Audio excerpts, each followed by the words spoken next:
By day, I train slaves. By night, I serve masters. This is the double life of Emily, a world where power and submission collide, and secrets are the only currency. Close your eyes and step into my world. Welcome to the club. My name is Yuna. I stand 5 feet 9 inches tall, with long dark brown hair. I often wear leather outfits, paired with knee-high boots, and sometimes I don a soft, glove-like leather vest, even matching it with a leather skirt. I adore lace, especially the kind I favor, intricate, vintage, and snow white. My skin is pale, easily tanned, with a full bust and long legs. Though I never considered myself beautiful, I know I am. If I weren't, I wouldn't be a trainer at the club. A well-proportioned frame and large eyes are what I consider the true foundation of beauty. Thick, substantial hair, coupled with the expression on my face, makes me look adorable, often even a bit lost. But once I start speaking, I can instill fear in both male and female slaves.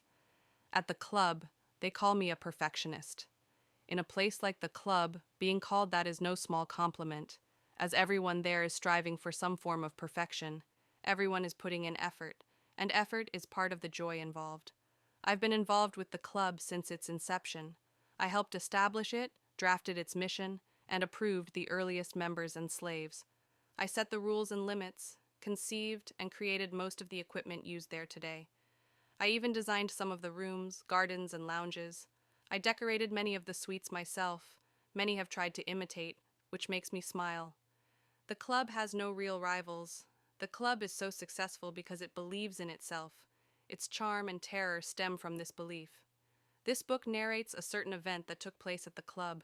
In fact, much of the story doesn't even happen at the club. It unfolds in New York City, the Hamptons, and upstate New York. But that's not really important. The story begins at the club.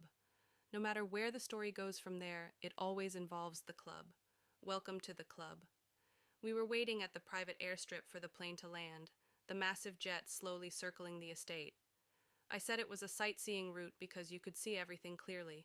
The manicured lawns, the sprawling gardens, and the club itself. A sprawling complex of modern architecture, surrounded by high stone walls and shaded by towering oak trees. You could see the sparkling swimming pools, the tennis courts, and the private docks along the Hudson River. The port is right at the entrance of the club.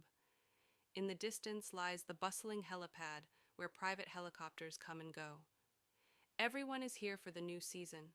There are 20 private planes, gleaming silver in the sunlight, and 6 pristine yachts anchored offshore, bathed in the glow of the river's reflection.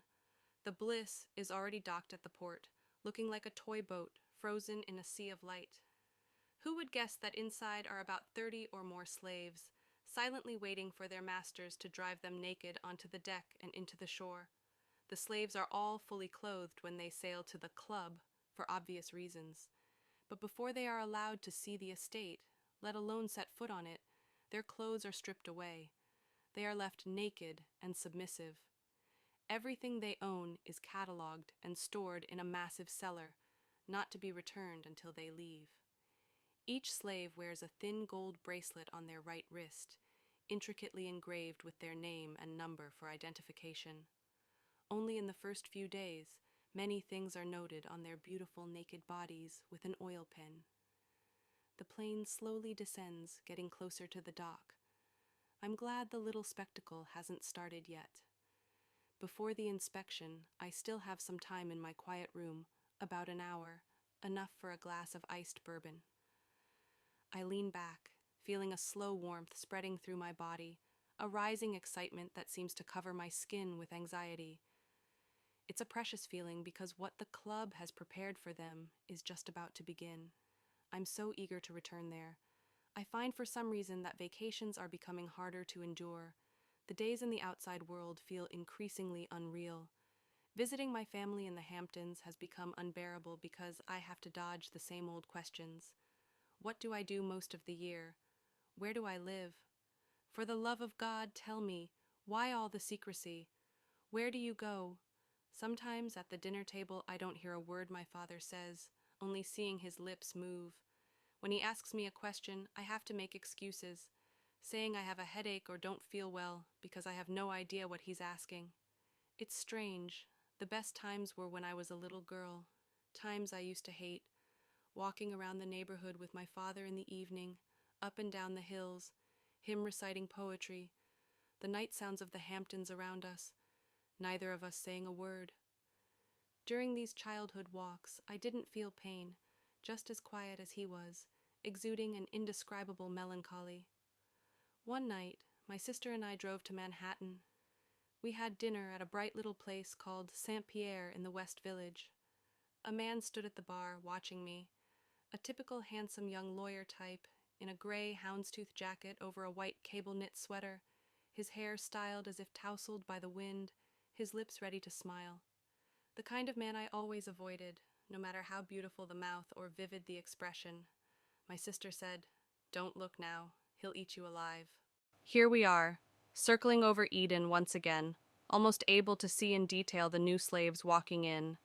I want to see those slaves, to see if there's anything new this time, something completely extraordinary. Ah, the old romance. But every year, the slaves are different, slightly smarter, more interesting, more sophisticated. Every year, as the club becomes more famous, as more clubs like ours open, the backgrounds of the slaves who come become more diverse. You never know what will happen there, never know in what new forms flesh and mystery will appear. Just a few days ago, there was an important auction, one of 3 notable international auctions. I know we bought a large group of slaves, 2-year contracts, about 30 men and women, all charming, with excellent documentation provided by some of the best families in America and abroad. A slave appearing at such an auction must have received the best training and passed every test. We often get an involuntary or unreliable slave from other sources who gets into trouble more or less accidentally due to playing with whips and straps. We quickly liberate and dismiss these slaves. Though we don't like the loss, the slaves themselves are not at fault. Yet surprisingly, many of them appear a year later on the most expensive auction blocks. If we choose them again, as long as they're beautiful and strong enough, we will. They later tell us they've been dreaming of the club. But to keep the auctions going, these mistakes don't appear at the big auctions. 2 days before the auction, the slaves are inspected by the committee. They must show complete obedience, agility, and flexibility. Documents are checked and rechecked. The committee rates them based on patience and temperament, categorizing them according to a series of physiological standards. If you want, you can buy a satisfactory slave just by looking at the extensive catalog and photos. Of course, for our own purposes, we reevaluate all this and reselect slaves based on our own standards. But this means the merchandise appearing at the auction is first rate. If a slave isn't an excellent product, not skilled enough to stand on a lit platform under the scrutiny of thousands of hands and eyes, they can't enter the auction screening room. Initially, I used to attend important auctions myself, not just because I liked choosing from these inexperienced young people. No matter how much private training they've received, they're still inexperienced young people until we train them, but because the auctions themselves are thrilling. After all, no matter how well you prepare a slave, the auction is a cataclysm for them. Naked slaves stand on a brightly lit pedestal, often trembling, tears streaming, revealing a terrifying loneliness. All the wonderful tension and pain here are displayed as delicately as a work of art, every bit as excellent as any club entertainment I've conceived. For hours, you walk around the huge carpeted screening room. The walls are often painted in comforting colors, vermilion or robin's egg blue. The lighting is perfect, the champagne delicious, with no distracting music, the only rhythm being the beating of your heart. While inspecting the candidate slaves, you can touch them, caress them, occasionally ask a question to those not wearing gags, which is quite ruthless for them. We call it a trained voice, meaning they're trained not to speak unless spoken to, not to express the slightest affection or hope.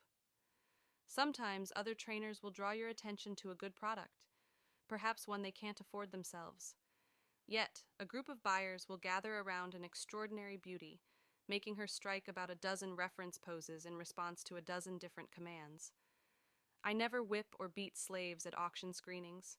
If you wait, if you pay attention, you'll find some are willing to do so, In fact, the few taps of the gavel at the bidding moment tell you everything you need to know, and you'll hear a lot of free, wise comments. This slave scars too easily, not worth your money. This one's skin feels as soft as a kitten's, but is very elastic. Or, small breasts like that are indeed the best.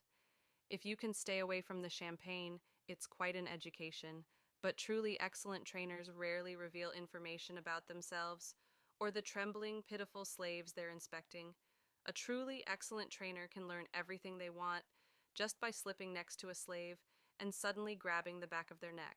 One interesting thing is seeing trainers from all over the world.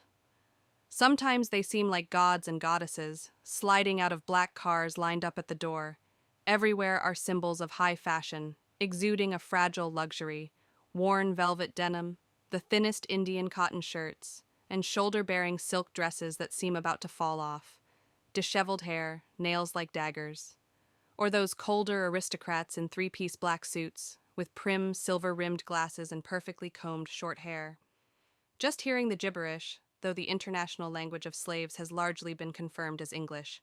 A dozen different nationalities, etched in a particularly commanding demeanor. Even on the cute, seemingly innocent trainers, there's a hint of command. I recognize trainers anywhere. I can spot them everywhere. From a dirty pavilion in Luxor's Valley of the Kings to a balcony at the Olafson Grand Hotel in Port-au-Prince. You can see the uninteresting giveaways on them, like black wide watch straps and high heels you can't find in regular stores, and they undress every good-looking man or woman in the room with a certain look.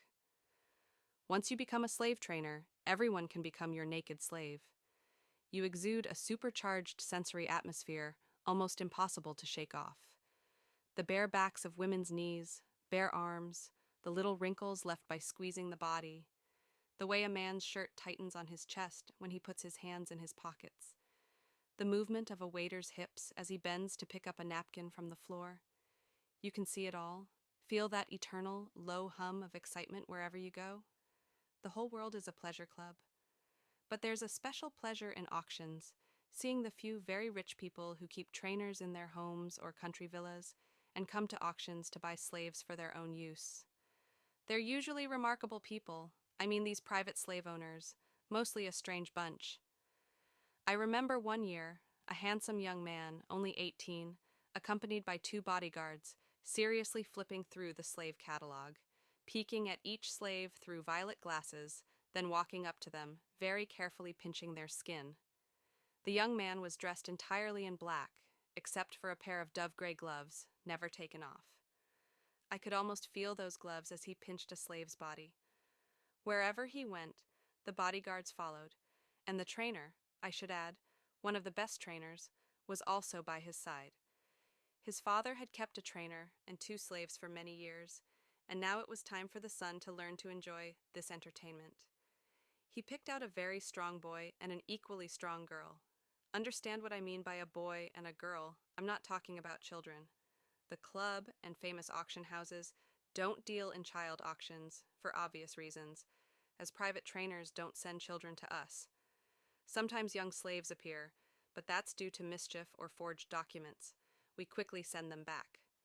What I mean by boy or girl is a type of slave, regardless of their actual age, who looks and acts very young. Some slaves are 30, but still qualify as boys or girls. Some are only 19 or 20, but, in a state of bondage and humiliation, maintain a serious, dignity-wounded demeanor, making you think of them as adult women and men. Anyway, this 18-year-old master bought two very youthful, muscular slaves. I remember this because during the auction for the girl, he outbid the club. The female slave had blonde hair, deeply tanned skin, and never shed a tear no matter how harsh the punishment. The master grew increasingly excited inside.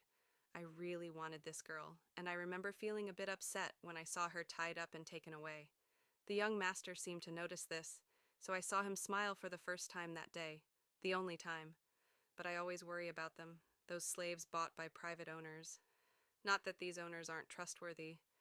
If you want to buy slaves from a famous auction house or a famous private trainer, you must be trustworthy. Your people must pass tests, gain approval, and your house must be safe. The reason I worry is that once you become one of 2 or 3 slaves in a large estate, it's very lonely and strange. I know this because when I was 18, that was my situation. No matter how handsome or beautiful the master or mistress, no matter how often parties or other entertainments are held, no matter how strong and kind the trainer, there are too many times when you're alone, lost in thought. At first, slaves are terrified of the club. The club scares them. But in fact, the club is a big womb. It's a huge community that never abandons anyone, where the lights never go out, where there's no real pain or harm. The club has never had any accidents. But as I said, I haven't been to an auction in a while. I've been too busy with other work, overseeing our little newspaper, the Club Gazette, and dealing with the inns. I've been too busy with other work, overseeing our little newspaper, the Club Gazette, and dealing with the insatiable demand for new souvenirs and novelties sold in the club shop. White whips, straps, shoes, blindfolds, even coffee cups engraved with the club monogram. Our designs or supplies are never enough to meet demand. These items aren't just in American bedrooms. In New York and Los Angeles, they sell for 4 times the original price, alongside back issues of the Club Gazette. This means these products represent us. For this reason, we have even more reason to make these products first rate. Then there are new members I must guide on their first visits, personally introducing them to the naked slaves. But the most important thing is guiding, training, and improving the slaves themselves.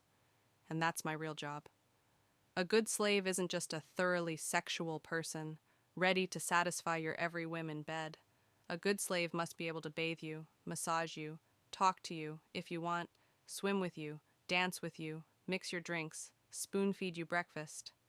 Just dial the right number in your room, and you can have a specially trained slave ready to play the skilled host or hostess, becoming the slave you desire. Yes, I no longer have time for auctions. Besides, I find something equally interesting, waiting for a new batch of slaves to arrive, then choosing the one I want to train. We buy a lot of slaves. If the auction is large enough, at least 30 at a time, I'm never disappointed. For 2 years, I've had first pick. That is, I choose the slaves I want to develop before any other trainer. The plane seems to have been circling for an hour. I'm growing more anxious, thinking, this is like an existentialist play. My world is there, but I can't enter. Maybe it's all something I imagined.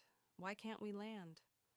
I stop thinking about the dreamy Mr. Right in Manhattan, or the dozen clear faces I glimpsed in New York or Los Angeles. Did we leave so suddenly when he was about to walk to our table at the Saint Pierre bar? Or did my sister make it up? I don't want to think about normal life, or all the annoying little things that happen during the vacation weeks. But as long as we're in the sky, I'm still trapped. I can't shake the atmosphere of big city traffic, the endless chatter, the times with my sisters in the Hamptons, listening to them complain about careers, lovers, expensive psychiatrists, and consciousness-raising groups. All simple jargon about levels of consciousness and spiritual liberation. My mother strongly disapproves, listing the essentials for breakfast communion while saying people only need confession, not psychiatrists. Her conservative Catholic spirit combines with a weary expression, her small black eyes revealing an irrepressible innocence. I almost told them about that hot spring resort, often mentioned in gossip columns, the infamous club they read about in Playboy and Penthouse. Guess who founded it? Guess what our relationship is with the club's level of consciousness? Ah, so sad. A barrier that can never be overturned. If you tell people the truth about things they can't value or understand, you only hurt them. Imagine my father's face. He wouldn't say anything. Imagine a flustered Mr. Right in that Pacific Coast hotel room, hastily paying for coffee and bread. Well, I think it's best to drive you back to Los Angeles now. No, don't imagine that. Better to lie, and lie well. As Hemingway said, telling the truth is stupid, like turning to everyone in a crowded elevator and saying, "Look, we're all mortal. We'll die and rot in the ground. So, when we step out of this elevator, who cares? I'm almost home, almost fine." Now the plane is crossing the estate, the sun fiercely shining on the surfaces of 6 swimming pools, 100 dormer windows of the large buildings glittering with brilliant sunlight. Everywhere in the green paradise below, I can see movement, people playing croquet on the lawn, dining on the lunch terrace, and small figures riding horses beside their masters and mistresses, running along the bridle paths.